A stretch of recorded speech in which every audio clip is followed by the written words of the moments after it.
Alô, alô, boa tarde, salve, salve, donos da bola no ar a partir de agora, fechando a semana, mais uma rodada do Campeonato Brasileiro se aproximando, eu falo se apresentando, se aproximando, o Atlético no Rio contra o Vasco, tem geladeira não, viu? O árbitro aliás, o Bandeira que tá na Série C, não tem geladeira não.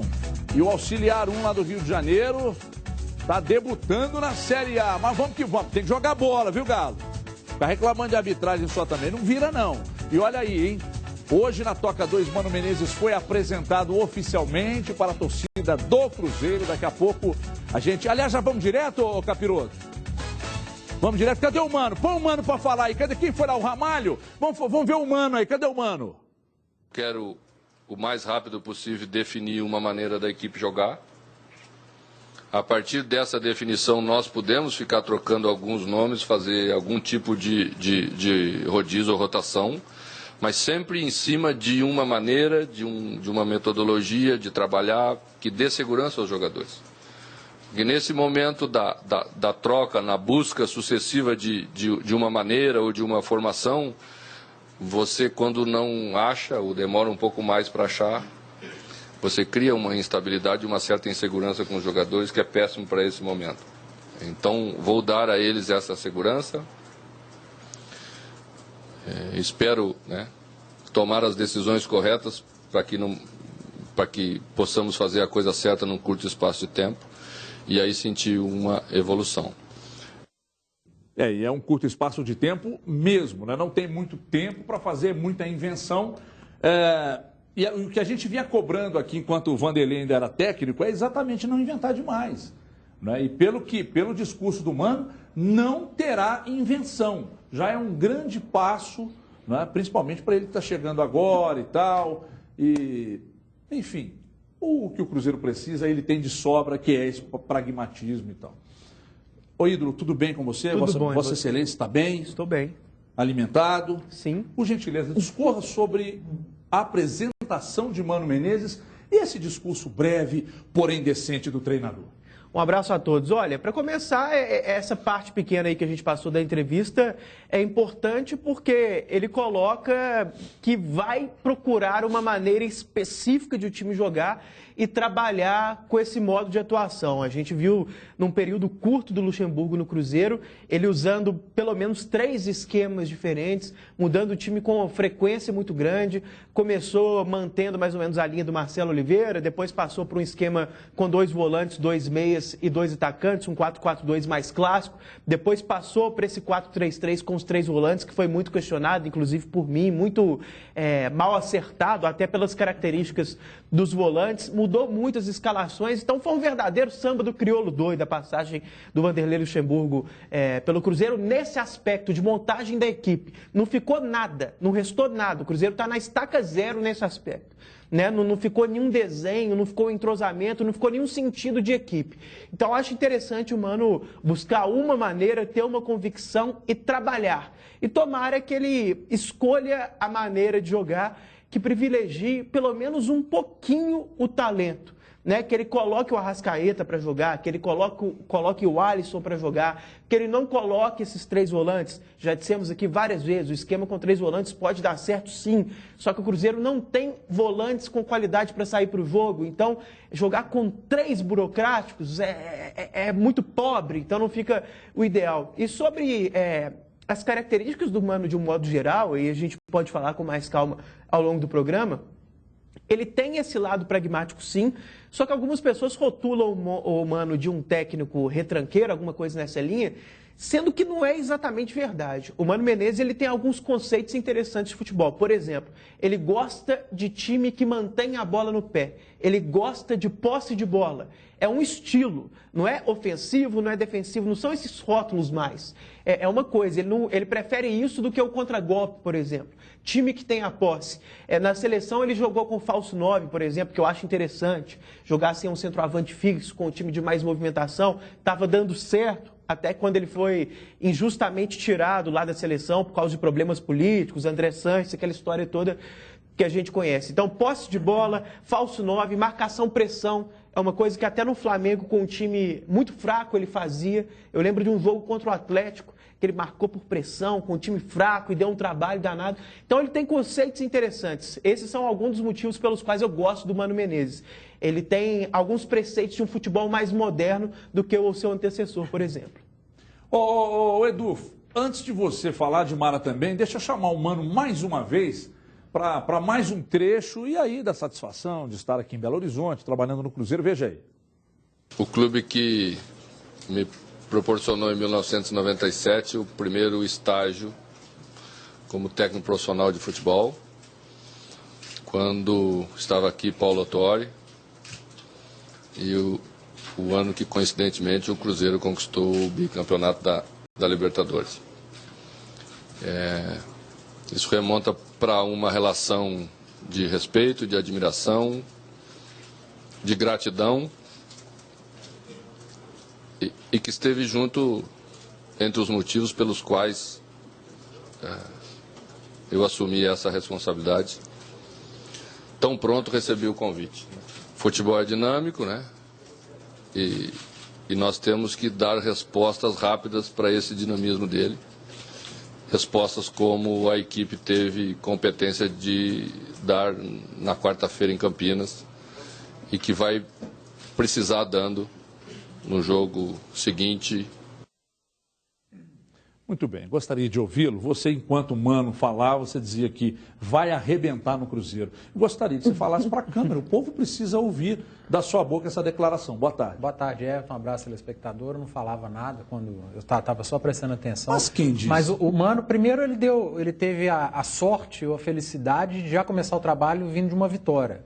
Essa importante vitória do Cruzeiro, mesmo que o jogo tenha sido ruim lá em Campinas, os 3 pontos foram fantásticos. Uma vitória gigantesca do Cruzeiro, porque ele não deixou a Ponte escapar. Ontem o Figueirense perdeu, mais um que não escapou, que estava à frente do Cruzeiro. Então, a coisa andou do jeito que deveria para a estreia do Mano no domingo aqui em Belo Horizonte. E eu acho que ele tem o apoio do torcedor, porque essa mudança... A diretoria ganhou muito mais a torcedor, porque ele comprou ingresso, ele gostou da troca, o torcedor do Cruzeiro teve um ânimo renovado, vai encher o estádio no domingo, e parece que ele ganhou os jogadores também, porque na entrevista do William, hoje cedo... Impressionante. Hoje cedo, ele falou que no jogo contra a Ponte Preta, a equipe mostrou outra atitude. Por que contra a Ponte Preta que a atitude foi mudada? Por que não mudou a atitude antes? E depois ele falou que o time é bom, mas com a chegada do Mano, agora sim pode melhorar. Então fica muito claro que pelo menos ele, o William e outra parte do elenco estava com birra com outro treinador, com o Luxemburgo, porque ele dá uma declaração que fala que a atitude foi outra contra a Ponte. Logo quando mandou o Luxemburgo embora. E que agora, com a chegada do Mano, a coisa vai melhorar, é porque...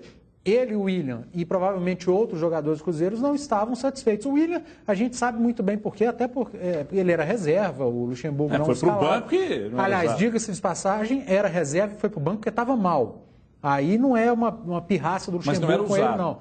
Mas em compensação ele era melhor do que alguns que estavam jogando. Não é isso não, né, gente? Não, assim, quer dizer, pode até ser, mas o William, ele raramente foi titular do Cruzeiro de forma convicta. Não, e ele adorava o Marcelo Oliveira. Mas né? acho que a discussão, a discussão agora, diante dessa declaração do William, não tem nada bombástica, não.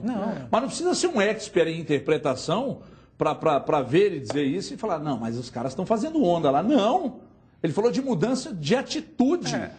De uma mudança, agora sim a coisa vai... Então, fica muito claro que a diretoria... entendeu a necessidade de demissão e por mais nesse momento agora foi muito importante. E por mais que a colocação na tabela não seja das melhores ainda, tudo que aconteceu desde a demissão do Luxemburgo até agora é bom para o Mano Menezes. A vitória em Campinas, a empolgação do torcedor, ele não está empolgado com o time que é o melhor do mundo, nem que vai ser campeão brasileiro, mas porque venceu a Ponte Preta no meio de semana, um jogo complicado, tem um jogo em casa contra o Figueirense e a renovação do treinador. E o grupo, pelo que a gente sentiu do William e de outros jogadores que não foram tão enfáticos contra o William, parece que a própria versão dele no plural, o Williams. Aliás, bem feliz, até né? falou, né? São 3 agora, o William e o William, com U. Então parece que o Mano tem o apoio da diretoria hoje, tem o apoio dos jogadores dentro de campo, tem o apoio da porta aqui da Band, tem o apoio do torcedor do Cruzeiro, e isso é importante para esse recomeço. Agora, Ele tem pouco tempo. Ele tem pouco tempo até o fim do campeonato, porque setembro, outubro, novembro, e aí dezembro é só a primeira semana, e ele tem pouco tempo entre os jogos para trabalhar essa equipe. Ontem o Cruzeiro folgou, hoje ele trabalhou com a equipe, amanhã vai ter pouquíssimo tempo, domingo é o jogo. E aí segunda folga, terça trabalha, quarta outro jogo. E assim vai ser, eu acho que durante as próximas 2 ou 3 semanas. Depois vai ter um intervalo de uma semana e começa de novo quarta e final de semana. Então, para um treinador que está chegando agora, para implantar a filosofia, vai demorar um pouco. Eu acho que é muito mais conversa. O Mano vai ter que usar muito mais da experiência dele como treinador do que o trabalho em si dentro de campo, treinamento, porque para isso vai ter pouco tempo. Ele vai ter que treinar o time, aproveitar um dia para treinar e treinar também durante os jogos. Odmar, o que muda o Figueirense próximo adversário? É óbvio que você vai falar da apresentação do Mano, mas o que muda, principalmente o que está vindo de derrota ontem? Esse jogo será às 11 horas da manhã de domingo. Dimara, boa tarde. Boa tarde para todo mundo. Muda que o Mano vai ter que passar muito protetor também, né? Ele daquele livro antes da manhã. Agora, eu estou muito curiosa para ver o que o Mano vai... não deu para a gente acompanhar hoje de manhã, porque foi uma situação mais física, né? Mas a curiosidade é como ele vai armar essa equipe, da forma como o Cadu disse. É uma equipe que ele vai aproveitar mais o que ele tem tecnicamente, mais os talentos que ele tem.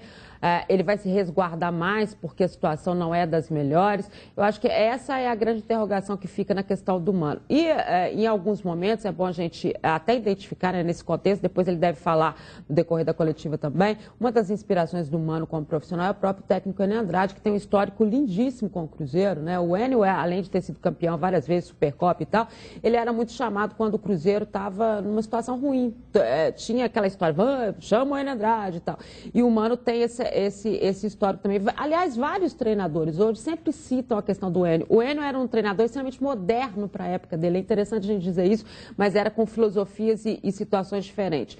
Quando o Cadu fala das características do Mano, a gente fica pensando, né, nas características dos jogadores do Cruzeiro, porque um treinador que chega com tantas situações que ele pode ter, como é que ele vai vivenciar isso num grupo tão rápido, né? Sentir que esses jogadores têm as características que ele pode entrar não sem mexendo conhecer. Demais no time. Exatamente. Não inventando e demais. por isso que eu acho que vai ser mais ou menos esse propósito, e por isso eu acho que o David vai ser importante, a permanência do David, porque como ele acompanhou esse grupo mais de perto, e já deu para ver até no tipo de armação tática que o David fez com o Cruzeiro, que ele não era favorável até à filosofia do Vanderlei, que ele possa estar passando para o Mano um pouco mais sobre detalhes desse jogador. Eu sou obrigado a te cortar. Presidente Giovanni Pinho Tavares, ao vivo, da Toca 2. Simbora. Que a imprensa, que a torcida, que as redes sociais cobravam da direção do Cruzeiro isso. A quantidade de e-mails que eu recebi, de mensagens que eu recebi, falavam no nome do Mano, mencionavam esse perfil.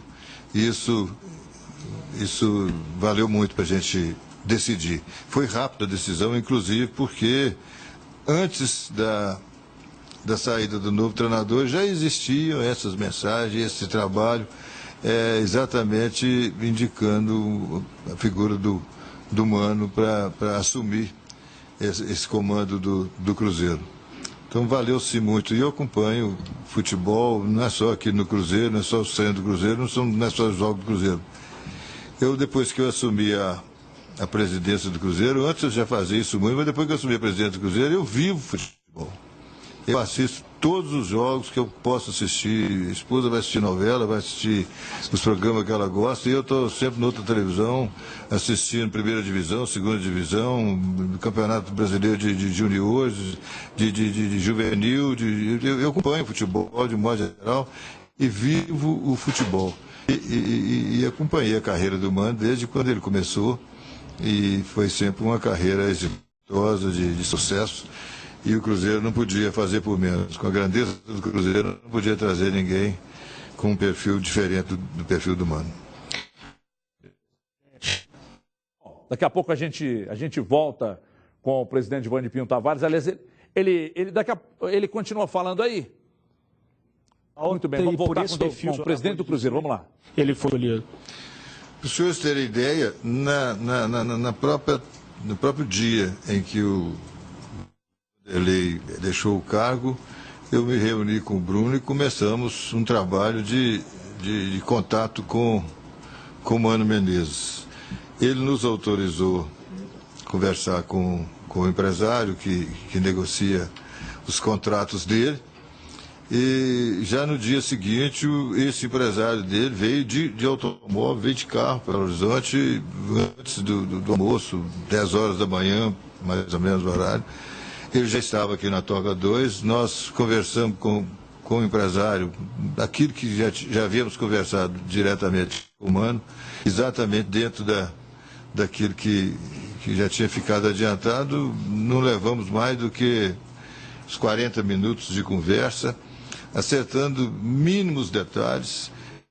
Podem estar cientes do seguinte: já vi notícias de cronistas, da imprensa, de que foi colocada uma multa absurda para se fosse sair, ou se fosse deixar o clube, se a gente não fosse continuar com ele, e não existiu nada disso.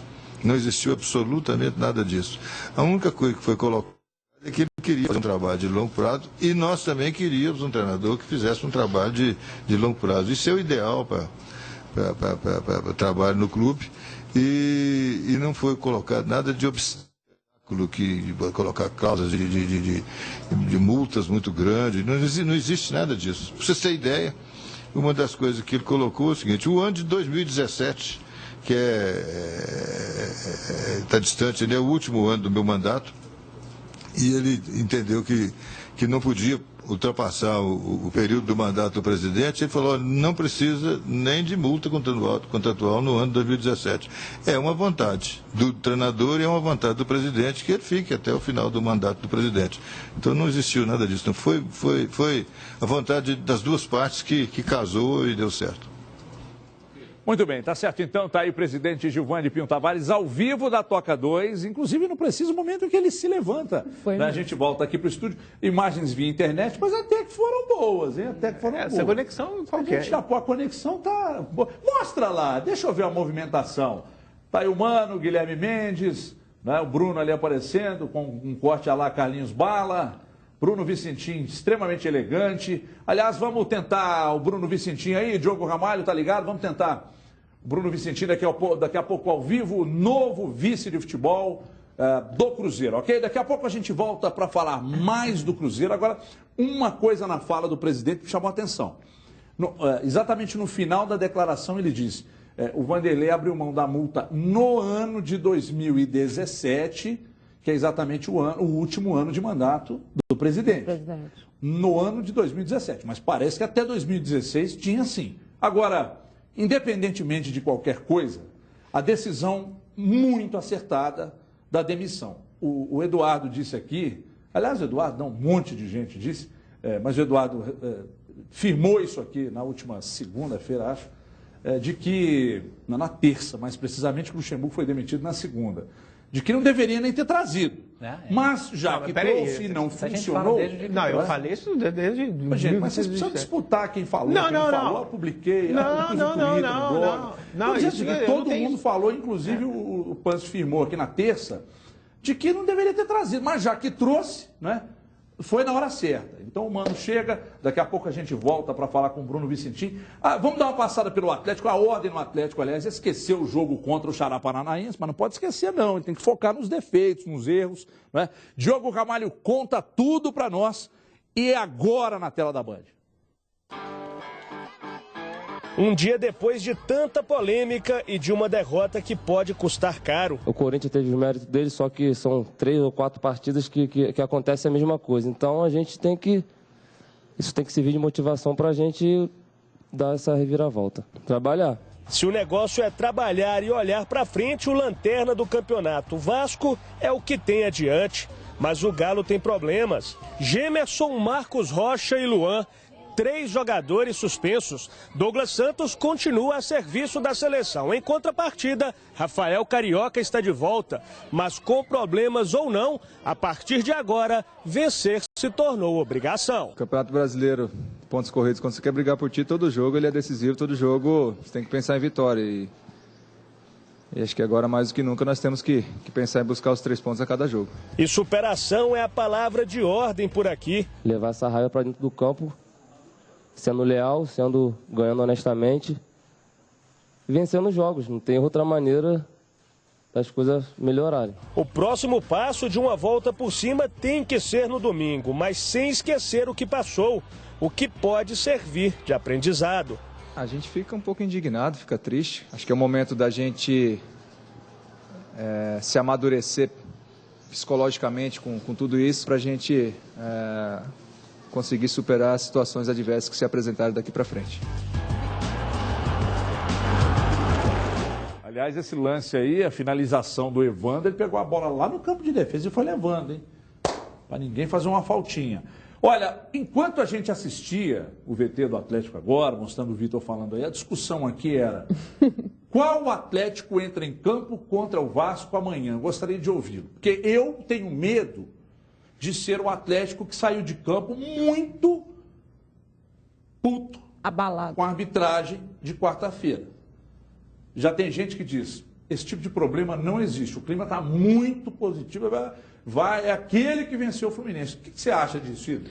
Eu acho que até o jogo de amanhã, essa parte da raiva, da chateação com a arbitragem, já vai ter passado. E era mais do que compreensível que ela existisse no jogo de quarta-feira. Tinha um cenário ali, Everton, foi uma coisa diferente quarta-feira, até no seguinte aspecto. Havia uma sensação de impotência, assim, sabe, no estádio. Eu senti, o Panzi estava lá, né, que o pessoal, a torcida... Não foi, Você não foi, não? Não. A torcida ficou com raiva, com razão, ficou brigando, e depois até pela soma de um contexto, assim, de muitos erros, ficou até aquele desânimo, um cansaço, assim, pô, não aguento mais. Então eu acho que dos jogadores a raiva também passa. Acho que eles vão jogar psicologicamente preparados, vão para cima do Vasco. Agora, a sua pergunta, como que entra o time amanhã, vale também para a parte de escalação, né? Para a parte de escolha de jogadores e para a parte tática, porque o Atlético perdeu muita gente, né, na quarta-feira. Sem o Marcos Rocha, sem o Gemerson, sem o Luan, sem jogadores importantes. Douglas o Rafael Carioca Santos, volta, né? Que não jogou no último jogo. Douglas Santos, que está na seleção brasileira. Então, como é que vai ser a montagem desse time? O Patrick vai jogar nas duas laterais, porque ele é um só, né? Pedro Botelho, se entrar, deve entrar no jogo, né? A torcida fica louca. Vou ter que interrompê-los novamente, a torcida do Atlético me perdoe, mas o vivo tem prioridade. Diogo Ramalho, nosso repórter do Baralho, está ao vivo, direto da Toca, ao lado do novo vice de futebol do Cruzeiro, Bruno Vicentim, e fala agora aqui nos Donos da Bola. Alô, Ramalho. Alô, Everton, um forte abraço a você, a quem nos assiste também aqui nos Donos da Bola. Como você disse, o vice de futebol do Cruzeiro, Bruno Vicentim, está aqui com a gente. Bruno, a gente abre esse bate-papo com a pergunta que eu acho que todo torcedor do Cruzeiro quer saber. O clube acabou pagando um pouco caro por acúmulo de funções, depois que o Alexandre Matos deixou a diretoria de futebol. Você agora chega para ser o vice, vai acumular essa função também. O Cruzeiro já busca o novo diretor de futebol. Boa tarde. Boa tarde, Cadu, todos, né? Nós já estamos na procura de um novo diretor, até pelos meus compromissos pessoais, vamos fazer com certa velocidade, porém com não tanta velocidade quanto for a contratação do Mano. Acho que eu consigo exercer essas duas funções aí durante, vamos lá, 1 mês, 2 meses, eu acho que eu consigo exercer elas. Estamos em formação de equipe. Estamos formando a equipe, claro, com o campeonato andando, isso não é o ideal, mas estamos fazendo um processo de seleção calmo, tranquilo, para não cometer erros, né? A medida que já foi tomada também é a efetivação do David, né, como auxiliar técnico permanente da equipe do Clube do Cruzeiro. Já foi um pedido seu, uma conversa sua, uma primeira medida já do seu mandado aí, não? Sim, eu sou fã do trabalho do David, acho que ele tem um futuro enorme. Espero que seja dentro do Cruzeiro aí, mas ele tem um futuro enorme como treinador. Acho que é um auxiliar técnico extremamente moderno, cabeça muito de trabalhos na Europa, com ele que ele viveu como treinador, trabalhou com treinadores de alto renome, jogadores de alto renome, e gosto muito do trabalho dele. A primeira conversa que eu tive com o Mano, eu já tinha falado para ele que a minha intenção era efetivar o David como auxiliar do clube, assim como é o Milton Cruz no São Paulo. E o Mano teve aberto, ele comandou o time em Campinas, foi muito bem. E fico feliz do David ter aceitado o convite, ter aceitado o projeto. Ele já recebeu outros convites, não aceitou. Isso mostra também não só o carinho como tem pelo clube, como ele acredita no projeto futuro do Cruzeiro. Rapidamente, só voltando à questão do diretor de futebol, você disse que o clube já vai buscar. Tem algum nome já em pauta, assim, uns 2 nomes mais fortes que o Cruzeiro já está conversando ou não? Não, eu ainda não conversei com nenhum diretor de futebol. Nós estamos numa fase de seleção, eu vou passar uns 5, 6 nomes para o presidente.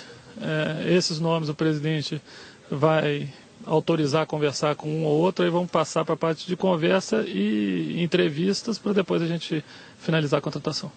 Tá, este o vice de futebol do Cruzeiro, Bruno Vicentim.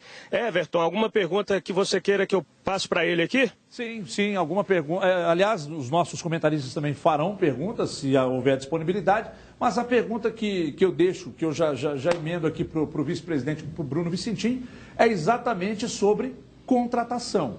Mesmo estando diante das dificuldades, estando no mês de setembro, o Cruzeiro hoje está de olho em algum jogador de outra série, Série B, enfim, principalmente de Série B. E vou emendar uma outra. A questão do goleiro Fábio, ela será resolvida nos próximos dias? Tá ok. O Everton quer saber o seguinte. A questão do goleiro Fábio, ela será resolvida já nos próximos dias, a renovação do contrato. E mesmo que a gente já se encontra no mês de setembro, o Cruzeiro está buscando algum outro jogador? Vai contratar alguém de Série B, talvez não? Bem, sobre o Fábio, eu já peguei a questão do clube.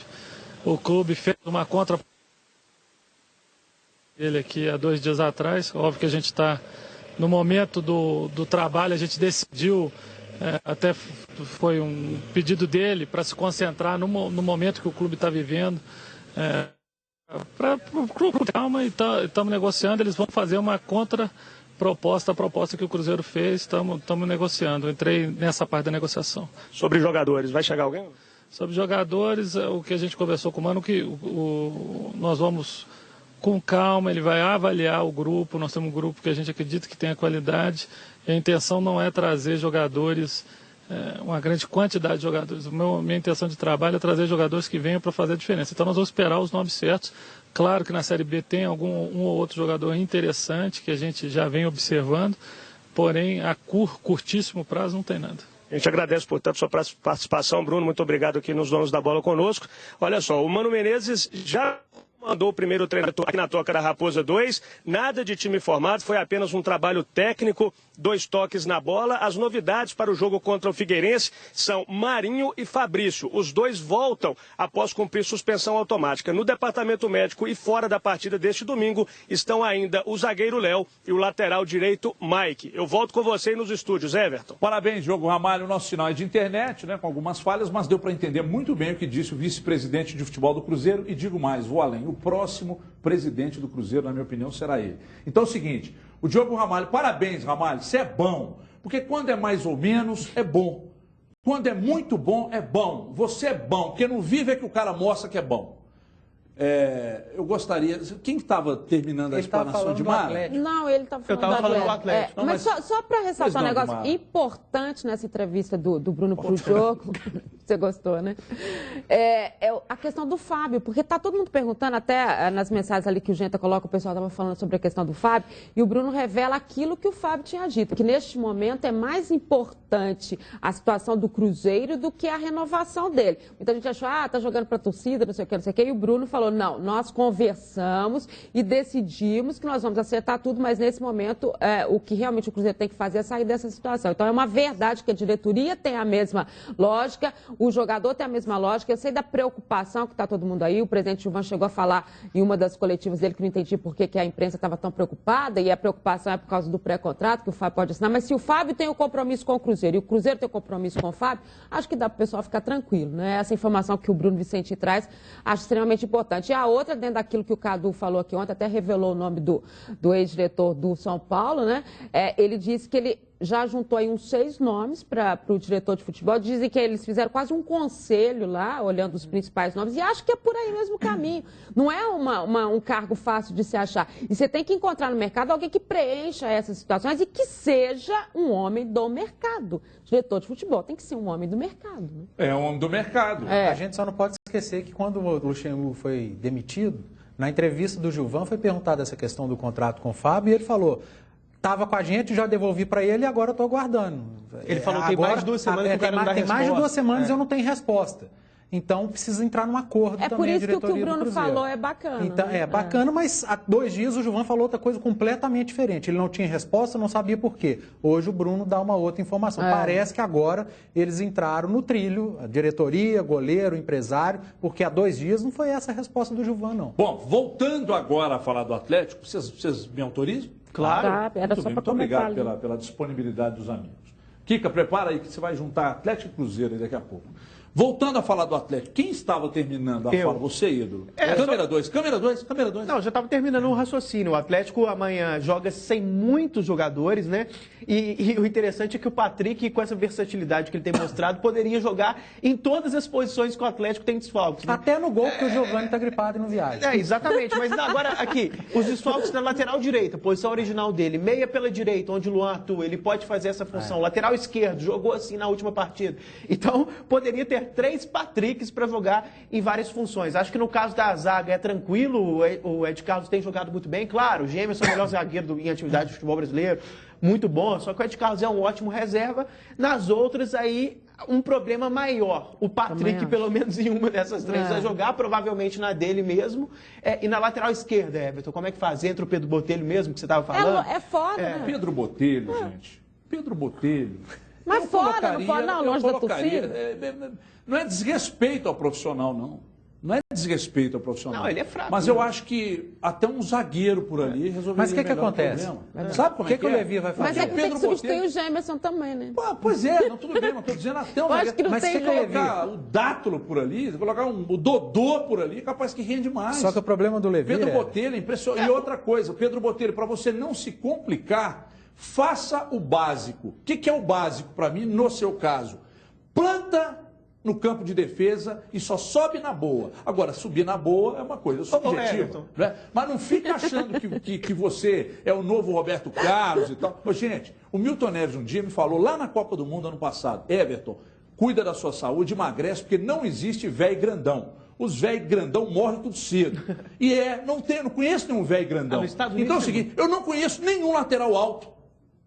Espadaúdo e bom. Só para passar para você. Mas é uma bobagem isso. Tudo bem, mas eu não quero falar. O Pedro Botelho é um jogador limitado para jogar num clube do tamanho do Atlético. Claro que num clube médio ele pode ter espaço sim, mas é até o parâmetro. O Atlético é grande demais para o Pedro Botelho. É mais ou menos esse o raciocínio que pelo menos eu aplico. E no caso do Dátulo, o Levi já disse algumas vezes, já demonstrou que não vê com bons olhos. Não acho que ele acha desperdício, não. Mas olha só, ele pode jogar com o Dátulo na esquerda, com o Patrick na direita e no meio-campo colocar o Dodô na vaga do Luan, por exemplo. Tá resolvido. Jogar com o Rafael Carioca, o Leandro Donizete, o Giovanni Augusto, o Thiago Ribeiro e o Dodô no meio-campo. Por que não? Até porque o Dodô tem velocidade. É óbvio que não tem o tamanho do Luan, a qualidade do Luan, mas... Cadu, pelo pouco que eu conheço do Levi, eu acho que ele não vai improvisar. Não vai. Primeiro, que se ele tirar o Patrick da direita, ele vai ter que colocar o Carlos César. E Botelho e Carlos César, para mim, tá tudo do mesmo saco. Então é melhor deixar o Carlos César quietinho lá no banco do Patrick, o Patrick pela direita, Pedro Botelho pela esquerda, volta o Carioca, é importante. Acho que o Dátulo vai na vaga do Luan e está definido o time do Atlético, com o Ed Carlos na zaga. Eu acho que a minha preocupação... Monta o time aí. Vitor, Patrick, Ed Carlos, Leonardo Silva, Pedro Botelho, Carioca, Donizete, Dátulo e Giovanni Augusto, Thiago Ribeiro e Lucas Prato. Só que o lado esquerdo da defesa, eu ia até falar que é a minha preocupação, mas eu acho inadmissível preocupar com o Vasco. Há males que vem para bem. O Atlético perdeu a maioria dos jogadores pendurados para o jogo contra o Vasco. O Atlético com meio time, com 1/3 de time, tem obrigação de ganhar do Vasco. Se perder ponto para o Vasco, que não faz gol, desde que 38 dias. Desde que o Procópio era técnico do Atlético. Tem 8 jogos? Tem 200 anos. 6 jogos. Não faz gol, não pontua, tem 13 pontos na tabela. O Atlético não pode pensar em perder ponto para o Vasco. Aliás, já perdeu ponto demais. Perdeu 6 pontos para o Atlético Paranaense, 2 para o Goiás. Então, esquece perder ponto para o Vasco, independentemente do time que entrar em campo. E aí eu acho que o Levi não improvisa, só que ele vai ter uma zaga muito lenta.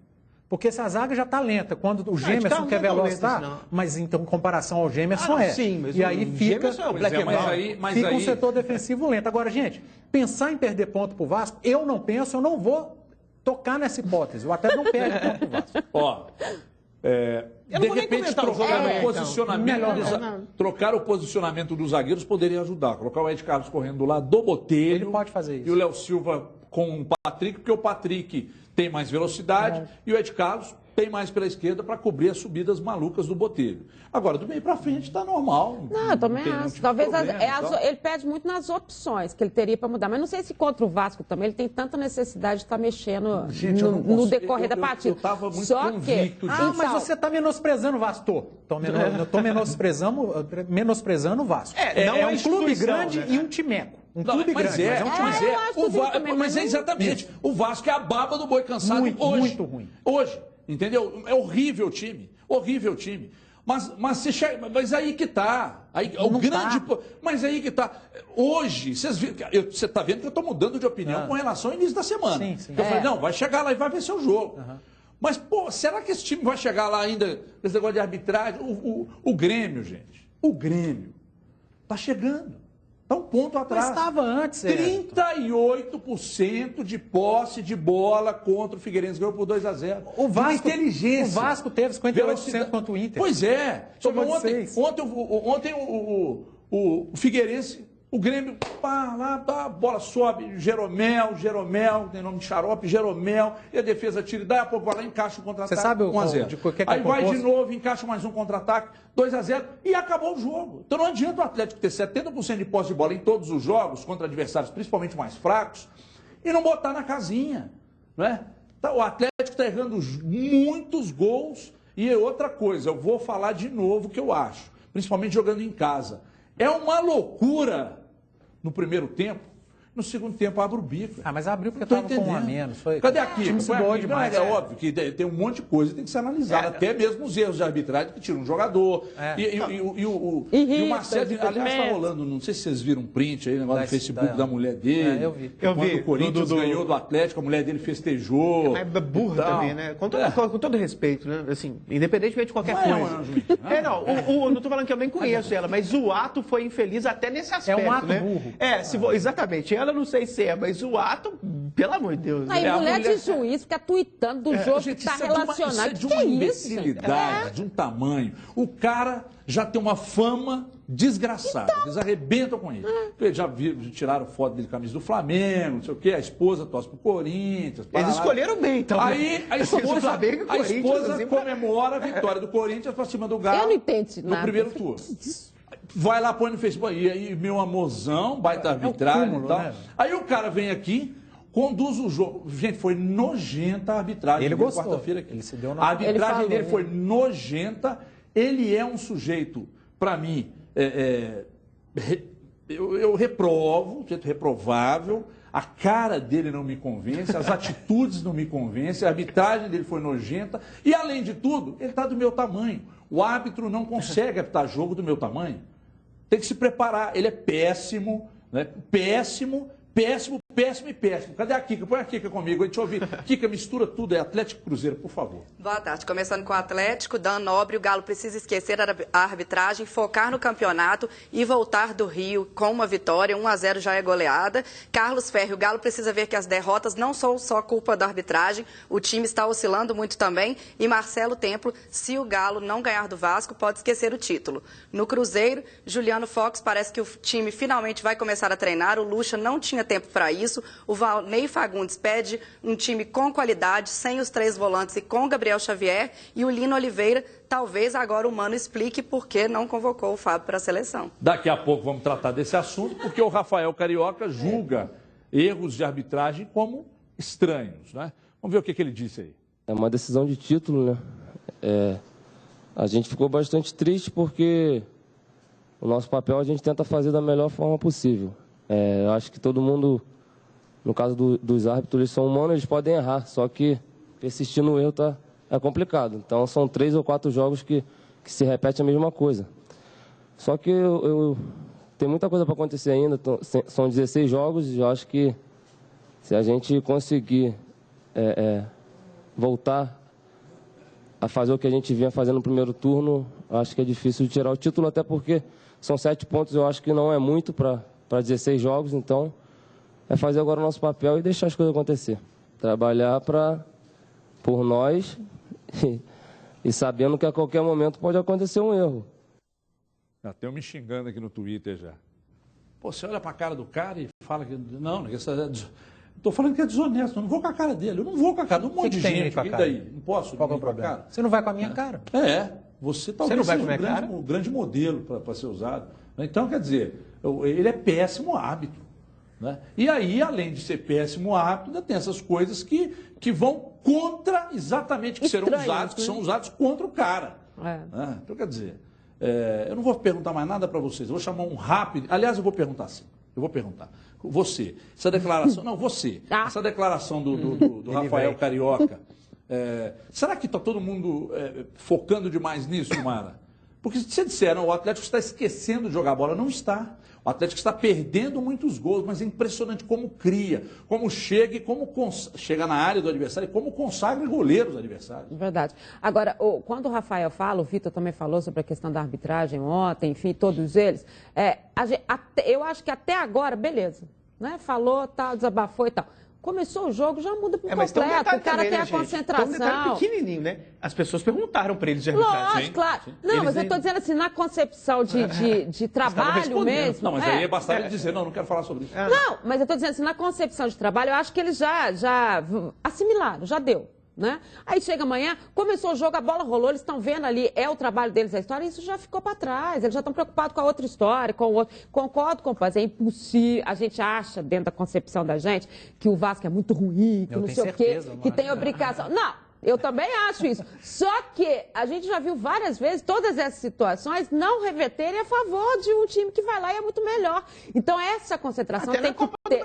Na Copa do Brasil, direto. Claro. Então, acho que você que se entrar e saber do futebol que você está apresentando, e que mesmo esse time com todos os desfalques é infinitamente superior, e é infinitamente superior a várias outras equipes nesse campeonato, isso é óbvio.